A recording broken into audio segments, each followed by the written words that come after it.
Let's talk.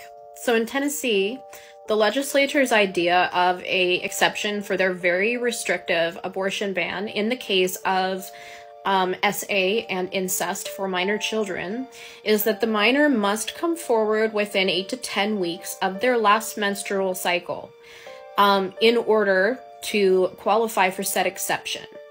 It also says that if they do come forward, they have the procedure, and it is determined that the allegation was quote-unquote false, they face a mandatory minimum prison sentence of 3 years.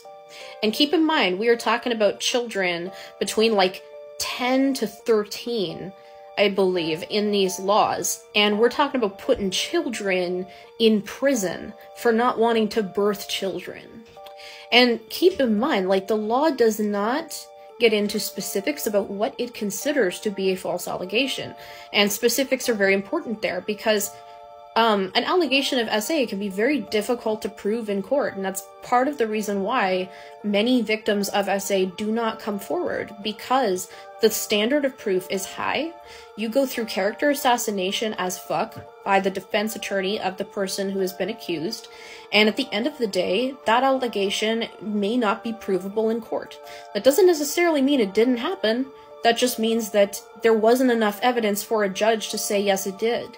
So let's say in that instance, or would the law consider that to be a false allegation and then subject a child to 3 years in prison?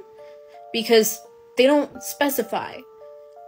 And I mean, to me, the idea of putting a child in prison for not wanting to birth a child at all is fucking sick.